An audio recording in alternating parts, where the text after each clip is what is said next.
আসসালামু আলাইকুম। পল্লবী মহিলা ডিগ্রি কলেজে আয়োজিত অনলাইন ক্লাসে সকল ছাত্রীদের স্বাগত। সর্বপ্রথম আমি ধন্যবাদ জানাচ্ছি মহান আল্লাহ তাআলাকে, যিনি এই করোনা পরিস্থিতি বা করোনা মহামারীর সময় আমাদের সুস্থ সবল রেখেছেন।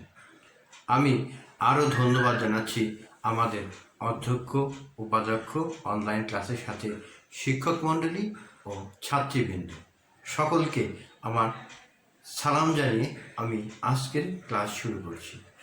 আজকে একাদশ ও দ্বাদশ শ্রেণীর খুব গুরুত্বপূর্ণ একটা অধ্যায় কেন্দ্রীয় ব্যাংক। এই কেন্দ্রীয় ব্যাংকের ঋণ নিয়ন্ত্রণ পদ্ধতি নিয়ে আজকে আমি আলোচনা করব। তোমাদের এই চ্যাপ্টারে এই কোশ্চেনটা সবচেয়ে গুরুত্বপূর্ণ, কারণ এখান থেকে পূর্ণাঙ্গ 10 মার্কের কোশ্চেন তোমাদের ঢাকা বোর্ডে চলে আসে। সেই জন্য এই কোশ্চেনটা খুবই গুরুত্বপূর্ণ এবং গুরুত্বপূর্ণ বিধায় আজকে আমি এই কোশ্চেনটা তোমাদেরকে ভালো মতো বুঝিয়ে দেব।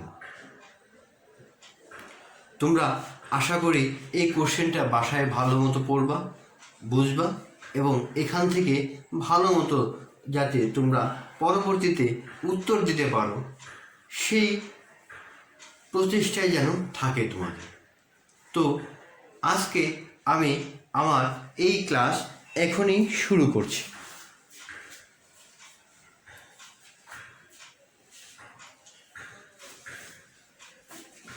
সর্বপ্রথম আমরা দেখি কেন্দ্রীয় ব্যাংকের ঋণ নিয়ন্ত্রণ পদ্ধতিটা কি, কোন পদ্ধতি বা ঋণ নিয়ন্ত্রণ পদ্ধতি কাকে বলে। সর্বপ্রথম আমরা সংজ্ঞাটা জানব। সংজ্ঞাটা হলো, দেখো, যে পদ্ধতি বা কৌশল অবলম্বনের মাধ্যমে, অর্থাৎ যে পদ্ধতি ও কৌশল অবলম্বনের মাধ্যমে কেন্দ্রীয় ব্যাংক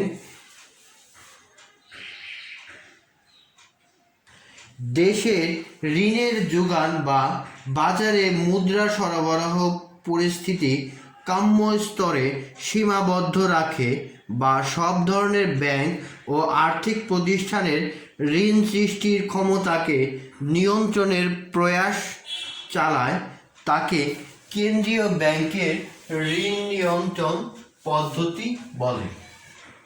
তার মানে কি, এই ঋণ নিয়ন্ত্রণ পদ্ধতিটি কি আমি আরেকটু ভালো মতো বুঝিয়ে দিচ্ছি। তোমার বইয়ের ভাষায় যে সংজ্ঞাটা ছিল সেটা আমি বললাম, এখন আমি একদম সিম্পলভাবে এটা আমি বুঝিয়ে দিচ্ছি তোমাদেরকে।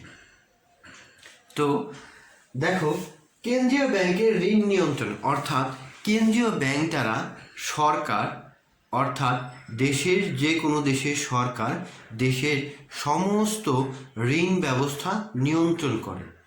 অর্থাৎ যতগুলো আর্থিক প্রতিষ্ঠান আছে দেশে, এই আর্থিক প্রতিষ্ঠানের সমস্ত অর্থের যোগান এই কেন্দ্রীয় ব্যাংক খুব সুন্দরভাবে নিয়ন্ত্রণ করে।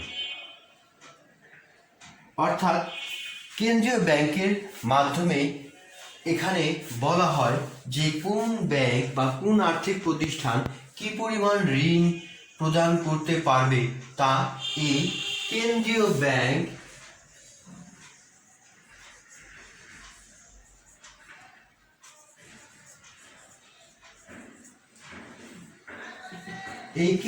ব্যাংকটাই সম্পূর্ণ নিয়ন্ত্রণ করে ঋণটা দেশের। তাই কেন্দ্রীয় ব্যাংকের গুরুত্ব অপরিসীম। আমি আগের ক্লাসেও এ সম্পর্কে বিস্তারিত তোমাদেরকে জানিয়েছি।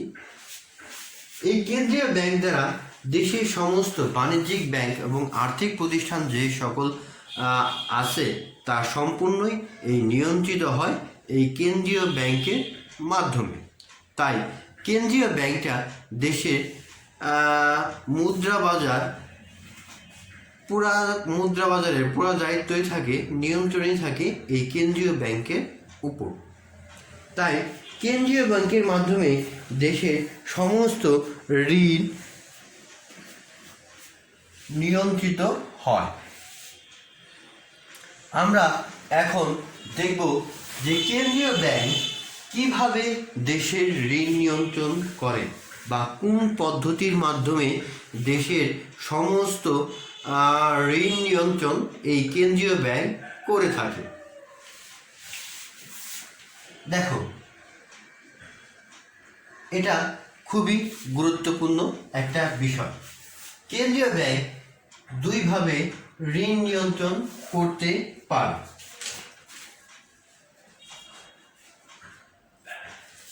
এক, সংখ্যাত্মক বা পদ দিলাম আমি,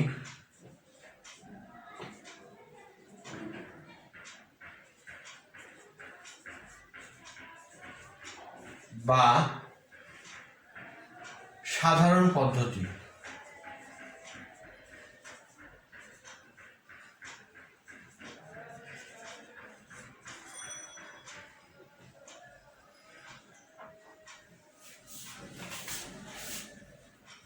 খ,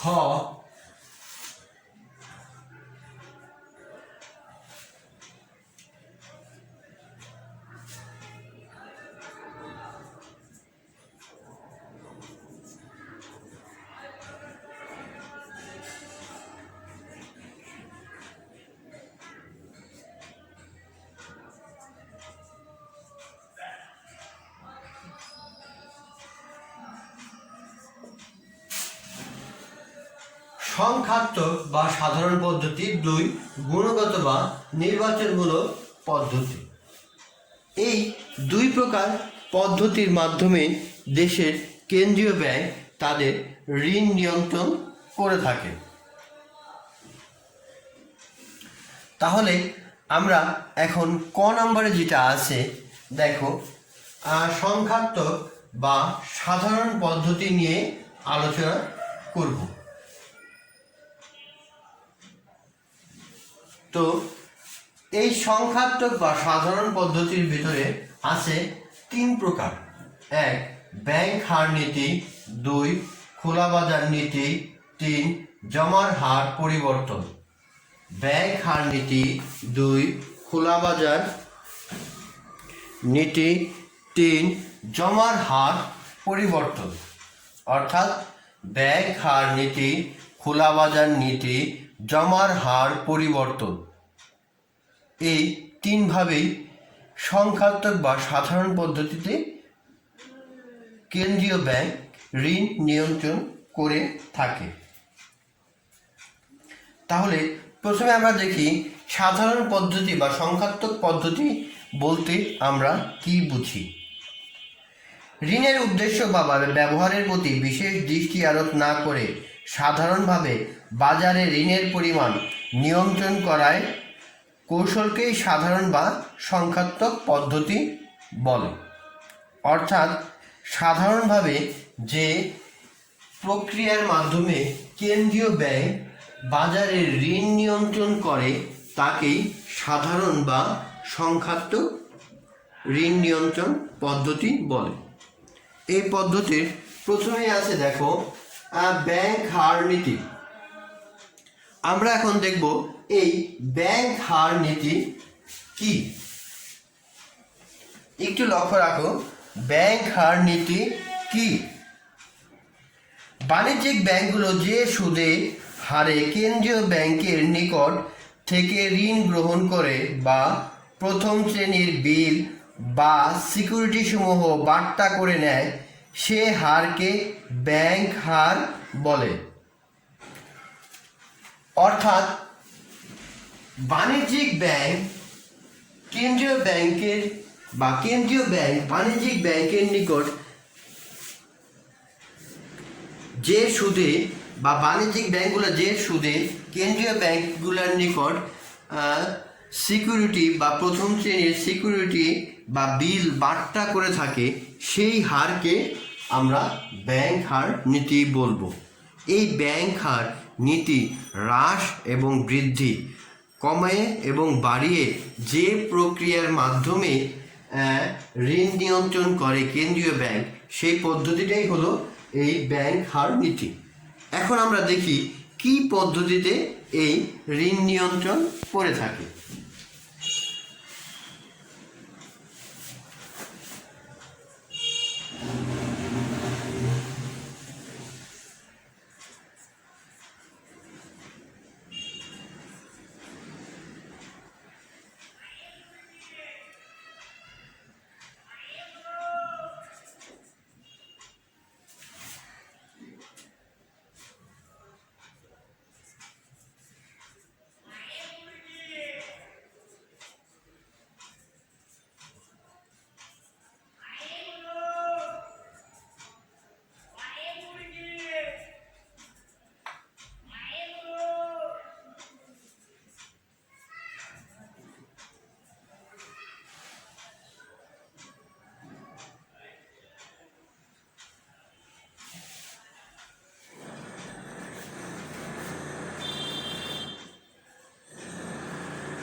তোমরা দেখতে পাচ্ছ, দেখো ব্যাংক হার নীতির যেটা 1 নম্বরে ছিল সেটা আমি বলতেছি।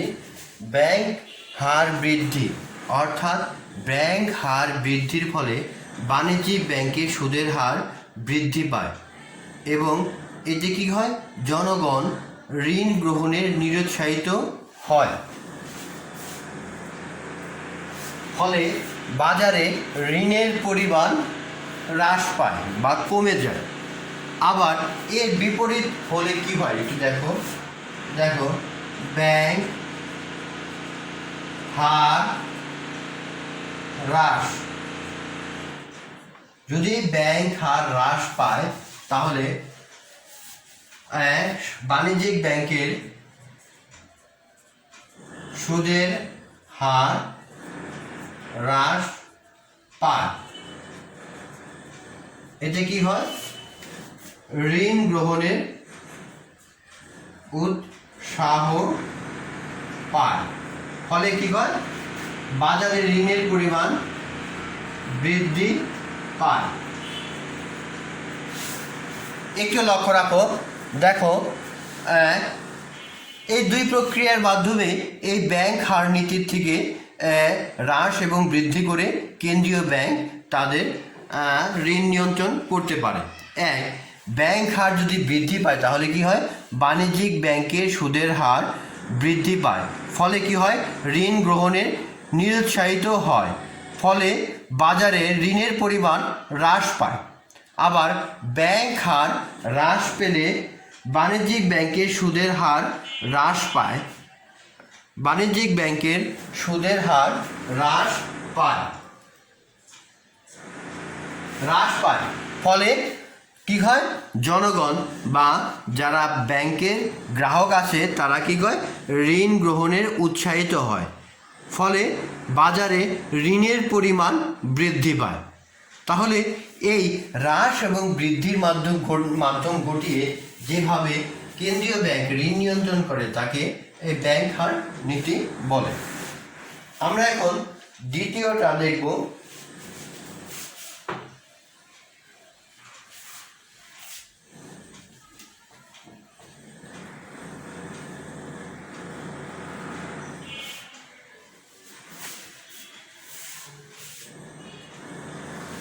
খোলা বাজার নীতি।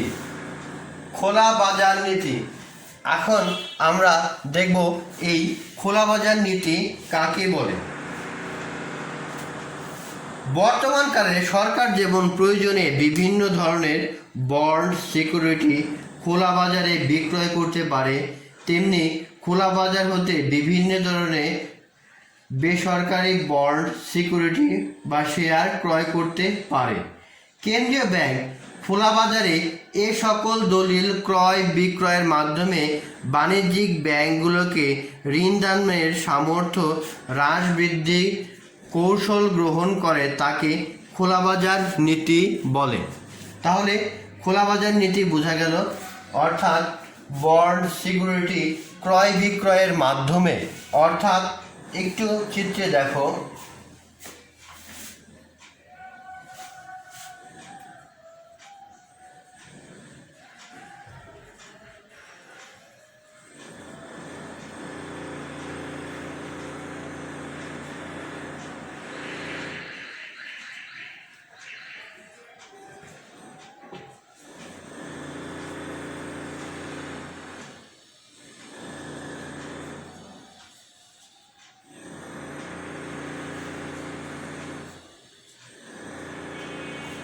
খোলা বাজারে বন্ড ও সিকিউরিটি বিক্রয় করার ফলে কি হয়, বাণিজ্যিক ব্যাংক থেকে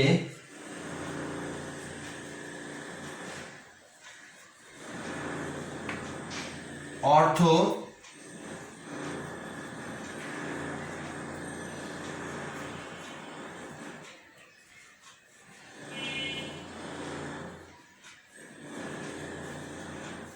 তারপরে বাণিজ্যিক ব্যাংকে ঋণ দান হ্রাস,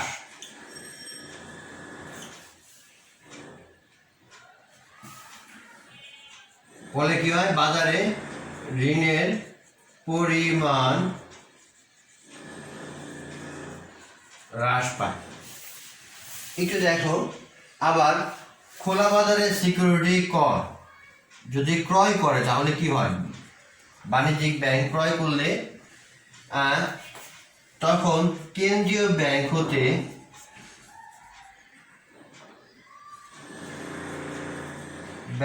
হতে অর্থ বাণিজ্যিক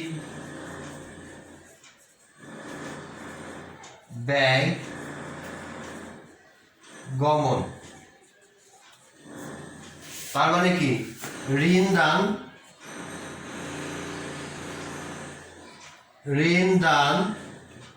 বৃদ্ধি,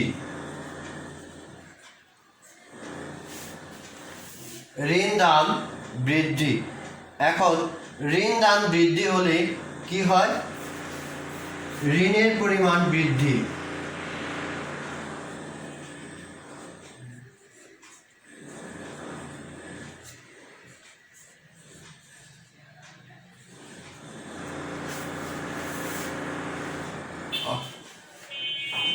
আর একটু ভালো করে তোমরা চিত্রটা দেখো, আমি আর একটু বোঝাই দিচ্ছি তোমাদের।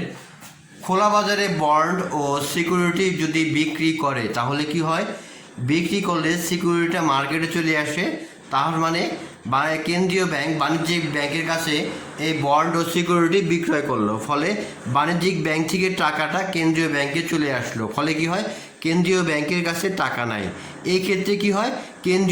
এই বাণিজ্যিক ব্যাংক ঋণ দানে কমিয়ে দেয় বা হ্রাস পায়, ফলে বাজারে ঋণের পরিমাণ হ্রাস পায়, অর্থাৎ বাজারে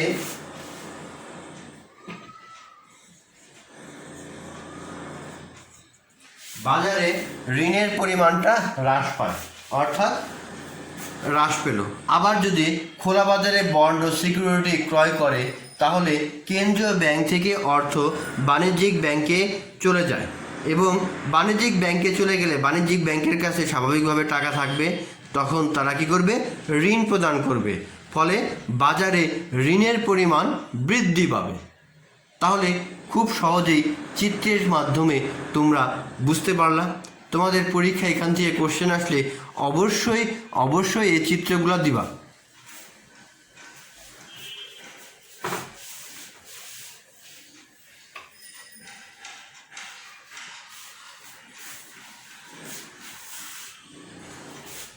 তারপরে জমার হার পরিবর্তনটা বলতে আমরা কি বুঝবো একটু লক্ষ্য রাখো। তালিকাভুক্ত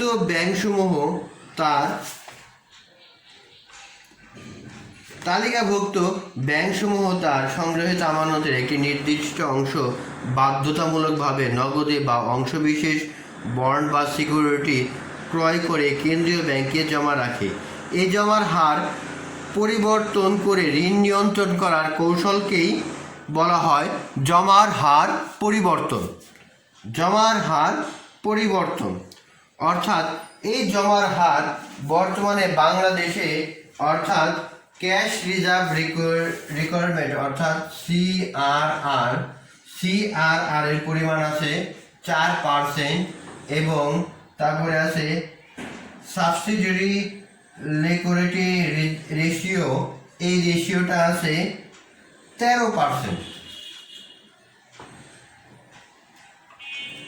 এটা 4%, এটা হলো 13% আছে।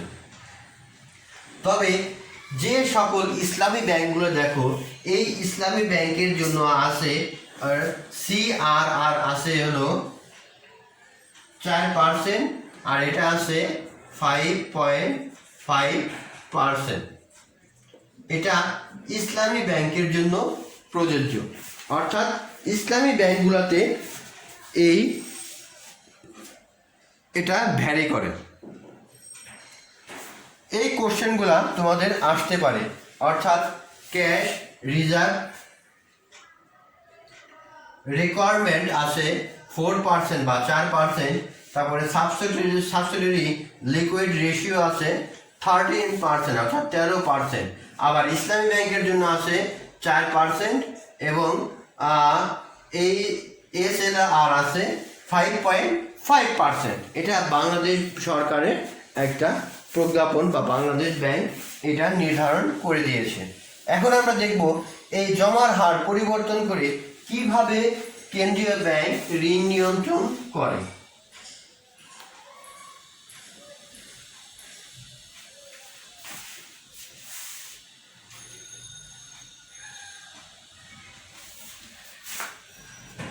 প্রথমে বৃদ্ধি দেখি, জমার হার বৃদ্ধি পেলে কি হয়?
আবার হ্রাস পেলে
আমি একটু ভালো মতো তোমাদের বুঝিয়ে দিচ্ছি। দেখো, বাণিজ্যিক ব্যাংক হতে অর্থ কেন্দ্রীয় ব্যাংকে গমন। যদি জমার হার পরিবর্তন বৃদ্ধি পায় তাহলে কি বাণিজ্যিক ব্যাংক হতে অর্থ কেন্দ্রীয় ব্যাংকে গমন। ফলে কি হয়? ফলে বাণিজ্যিক ব্যাংকের ঋণ দান সামর্থ্য হ্রাস পায় বা কমে যায়। ফলে বাজারে ঋণের পরিমাণ হ্রাস পায়। অনুরূপভাবে যদি জমার হার হ্রাস পায় তাহলে কেন্দ্রীয় ব্যাংক হতে অর্থ বাণিজ্যিক ব্যাংকে গমন করে। এতে কি হয়? বাণিজ্যিক ব্যাংকের কাছে অনেক টাকা থাকে, ফলে এরা ঋণ দান সামর্থ্য বৃদ্ধি, অর্থাৎ বাণিজ্যিক ব্যাংক ঋণ দান সামর্থ্যটা বৃদ্ধি করে। ফলে বাজারে কি হয়? ঋণের পরিমাণটা অনেক বেড়ে যায়। তোমরা চিত্রে ভালো মতো দেখতে পাচ্ছ। তাহলে খুব সহজেই এই তিনটা বুঝলাম। এই তিনটা খুবই কমন, গুরুত্বপূর্ণ। ব্যাংক হার নীতি, খুচরা বাজার নীতি, জমার হার পরিবর্তন খুবই গুরুত্বপূর্ণ একটা বিষয়। এটা বারবার পরীক্ষায় আসে।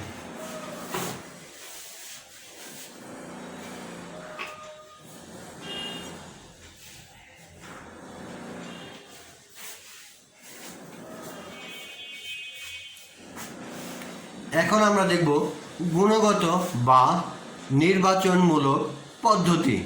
গুণগত বা নির্বাচনমূলক পদ্ধতিটা কি? প্রথমে আছে ঋণের বরাদ্দকরণ নীতি, খুব গুরুত্বপূর্ণ, বারবার এখান থেকে বোর্ডে কোশ্চেন আসে। ঋণের বরাদ্দকরণ নীতি অর্থাৎ কেন্দ্রীয় ব্যয়। এক্ষেত্রে প্রথমে আমরা গুণগত পদ্ধতি হলো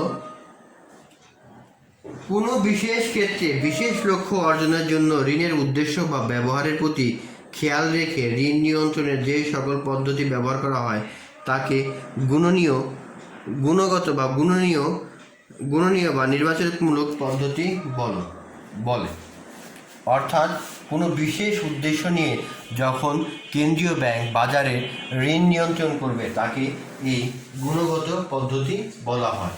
এই 1 নম্বরে আছে ঋণের বরাদ্দকরণ নীতি। আমরা এখন দেখব ঋণের বরাদ্দকরণ নীতিটা কি বা কাকে বলে। দেখো, বিশেষ খাত চিহ্নিত করে সেক্ষেত্রে ঋণের পরিমাণ কম বেশি করার নীতিকে ঋণের বরাদ্দকরণ নীতি বলে। এরূপ নীতির ক্ষেত্রে যে সকল খাতে ঋণ দেওয়ার প্রয়োজন হয় কেন্দ্রীয় ব্যাংক বিশেষ বরাদ্দর নির্দেশ দেয়। আবার যে সকল খাতে ঋণ কমানো উচিত সেক্ষেত্রে কেন্দ্রীয় ব্যাংক কড়াকড়ি আরোপ করে। অর্থাৎ ঋণের বরাদ্দকরণ নীতি হলো কোনো বিশেষ উদ্দেশ্য নিয়ে তার ঋণের কম বেশি করা। আমি একটা উদাহরণ দিই। আমাদের দেশে এক সময় পাট সোনালী আঁশ নামে খ্যাত ছিল, তোমরা অনেকেই সেটা জানো। এই সোনালী আঁশ বর্তমানে প্রায় ধ্বংসের দ্বার প্রান্তে। কেন্দ্রীয় ব্যাংক এরকম একটা সার্কুলার দিল যে পাট উন্নয়নের প্রতি বিশেষ বরাদ্দ রাখার জন্য নির্দেশ প্রদান করলো বাণিজ্যিক ব্যাংককে। অর্থাৎ পাট কৃষক থেকে শুরু করে তার ব্যবসায়ী পর্যন্ত যে সকল লোকজন থাকবে তাদের ঋণ প্রদান করবে। অর্থাৎ এরকম যে একটা সার্কুলার ঘোষণা করবে তাহলে কি হবে, তাদেরকে ঋণ দেওয়া যাবে, বেশি পরিমাণ ঋণ দেওয়া যাবে। ফলে কি হবে, এই শিল্পটা আস্তে আস্তে ঘুরে দাঁড়াবে। তার মানে কি, বিশেষ উদ্দেশ্য নিয়ে অর্থাৎ এই পাট শিল্পের একটা বরাদ্দকরণ করা হলো, ফলে এখান থেকে আমরা বা দেশ লাভবান হবে। এটাই হলো ঋণের বরাদ্দকরণ নীতি। 2 নম্বর আছে ভোক্তা ঋণ। ভোক্তা ঋণ বলতে আমরা বুঝাই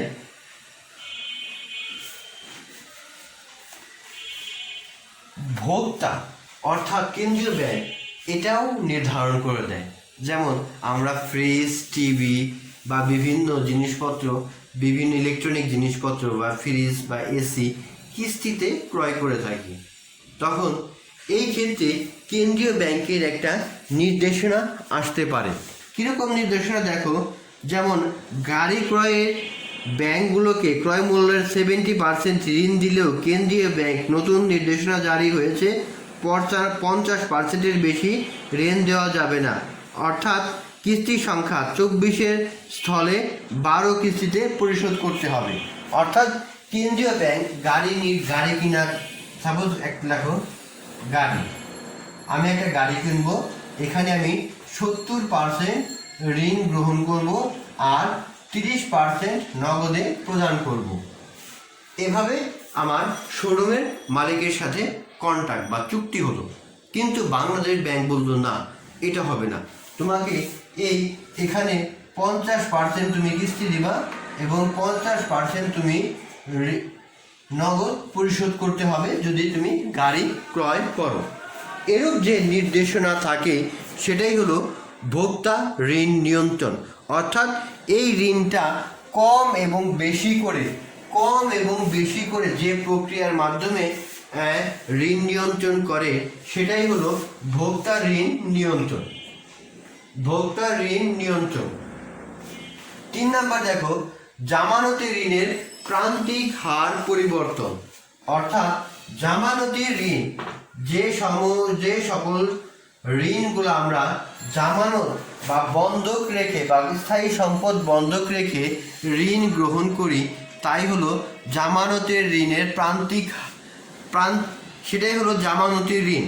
এই ঋণের প্রান্তিক হার, অর্থাৎ এই প্রান্তিক হারটা কম বেশির মাধ্যমে যে প্রক্রিয়ার মাধ্যমে ঋণ নিয়ন্ত্রণ করা হয় তাকেই এই জামানতের ঋণের প্রান্তিক হার বলে।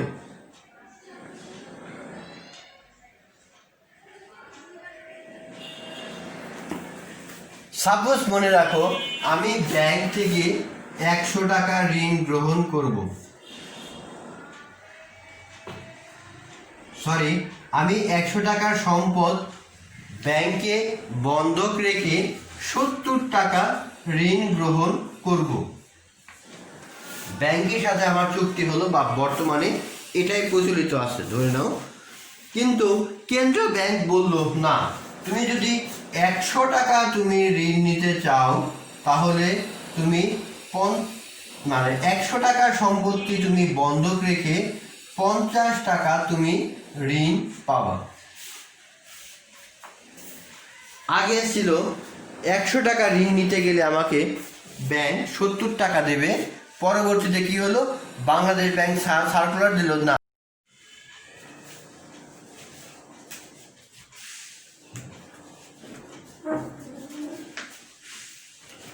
এখন দেখো তোমরা প্রত্যক্ষ ব্যবস্থা গ্রহণ, অর্থাৎ প্রত্যক্ষ ব্যবস্থা গ্রহণের মাধ্যমে কেন্দ্রীয় ব্যাংক কিভাবে একটি বাণিজ্যিক ব্যাংকের ঋণ নিয়ন্ত্রণ বা দেশের ঋণ নিয়ন্ত্রণ গ্রহণ করে থাকে। এখানে কোনো প্রতিষ্ঠান যদি কেন্দ্রীয় ব্যাংকের কথা না শুনে তাহলে সেই ক্ষেত্রে কি হবে? সেই ক্ষেত্রে কেন্দ্রীয় ব্যাংক প্রত্যক্ষ ব্যবস্থা গ্রহণের মাধ্যমে এই ঋণটা নিয়ন্ত্রণ করে। প্রত্যক্ষ ব্যবস্থা গ্রহণ কি? অর্থাৎ কোনো তালিকাভুক্ত ব্যাংক যদি দেখা গেছে যে কেন্দ্রীয় ব্যাংকের নির্দেশনা মানতেছে না, তখন কি করে, কিছু শর্ত আরোপ করে দেয়। কী কী শর্ত আরোপ করতে পারে কেন্দ্রীয় ব্যাংক একটু দেখো।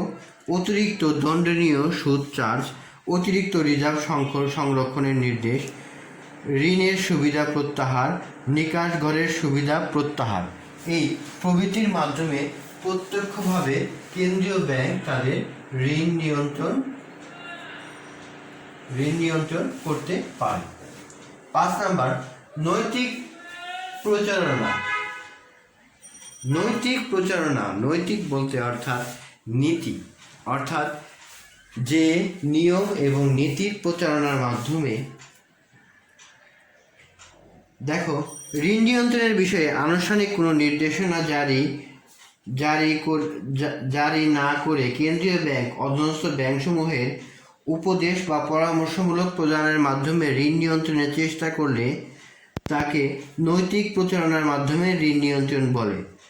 অর্থাৎ প্রত্যেকটা দেশে দেখা গেছে যে নৈতিক প্রচারণা বা কেন্দ্রীয় ব্যাংক যখন অধীনস্থ যে বাণিজ্যিক ব্যাংকগুলোকে বিভিন্ন নীতি এবং প্রচারণার মাধ্যমে যে ঋণ নিয়ন্ত্রণের প্রক্রিয়াটা, অর্থাৎ সাপোজ মনে রাখো যে এবছর আমাদের দেশে বন্যা হয়েছে, ফলে কৃষকের ব্যাপক ক্ষতির সম্মুখীন হচ্ছে, তখন কেন্দ্রীয় ব্যাংক বাণিজ্যিক ব্যাংকগুলোকে নির্দেশনা দিল যে তোমরা কৃষকদের প্রচুর পরিমাণে ঋণ প্রদান করো। ফলে কি হবে, এতে কি হবে, ঋণ কৃষকরা সহজেই পেয়ে যাবে, ফলে দেশের ঋণ নিয়ন্ত্রণটা সহজেই নিয়ন্ত্রণ করা যায়। তারপর দেখো প্রচারণামূলক পদ্ধতি। প্রচারণা বলতে দেখা গেছে যে কেন্দ্রীয় ব্যাংক তার গুরুদায়িত্ব পালনের প্রয়োজনীয় বুলেটিন, ম্যাগাজিন, পত্রিকার প্রতিবেদন ইত্যাদি প্রকাশ করে। এর মাধ্যমে মুদ্রা বাজারের সদস্যদের দেশের আর্থিক অবস্থা, ব্যাংকিং পরিস্থিতি ইত্যাদি সম্পর্কে জানানো হয়।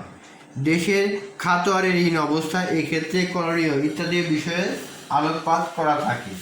একেই প্রচারণামূলক পদ্ধতি বলে। অর্থাৎ এই যে বিভিন্ন প্রকার প্রচারণার মাধ্যমে দেশের যে ঋণ পদ্ধতি, এগুলা দেশের জনগণকে জানানো হয়, ফলে জনগণও এর মাধ্যমে সচেতন হয়। তাহলে তোমরা ভালো মতো বুঝলা যে কেন্দ্রীয় ব্যাংকের ঋণ নিয়ন্ত্রণ পদ্ধতি 2 ভাগে হয়। 1 সংখ্যাত্মক বা সাধারণ পদ্ধতি, 2 গুণগত বা নির্বাচনমূলক পদ্ধতি। এই পদ্ধতিগুলো আমি বিস্তারিত তোমাদেরকে বলেছি, এগুলা খুবই গুরুত্বপূর্ণ। এর মাধ্যমে তোমরা বাসায় বেশি 1 2 3 4 5 6 7 এই 7টা পয়েন্ট সবচেয়ে বেশি আসবা, কারণ বাংলাদেশের 8টা শিক্ষা বোর্ডের কোশ্চেন এই 8টা পয়েন্ট থেকেই আসে। তাই কেন্দ্রীয় ব্যাংকটা খুবই গুরুত্বপূর্ণ। তো তোমরা আশা করি আজকের ক্লাস খুব ভালো মতোই তোমরা বুঝতে পেরেছ। তো সুপ্রিয় শিক্ষার্থীবৃন্দ, তোমাদেরকে আমার সালাম। আমি অশেষ ধন্যবাদ জানাচ্ছি মহান আল্লাহ তাআলাকে, যিনি এই করোনা পরিস্থিতির মাধ্যমে আমাদেরকে সুস্থ সবল রেখেছেন। আমি ধন্যবাদ জানাচ্ছি অধ্যক্ষ, উপাধ্যক্ষ এবং অনলাইন ক্লাসের সাথে সংযুক্ত শিক্ষক মণ্ডলী। তোমাদেরকে অশেষ ধন্যবাদ জানিয়ে আজকের মতো বিদায় নিচ্ছি। সবাই সুস্থ থেকো, ভালো থেকো। আমি আল্লাহর কাছে দোয়া করি সবাইকে যেন করোনা পরিস্থিতিতে বাঁচিয়ে রাখে। আমি তোমাদের জন্য দোয়া করি, তোমরা আমার জন্য দোয়া করো। সবাইকে সুস্থ থাকো, সুন্দর থাকো। সবাইকে এই কামনায় আজকের মতো এখানেই শেষ করছি। আল্লাহ হাফেজ, সবাই ভালো থেকো।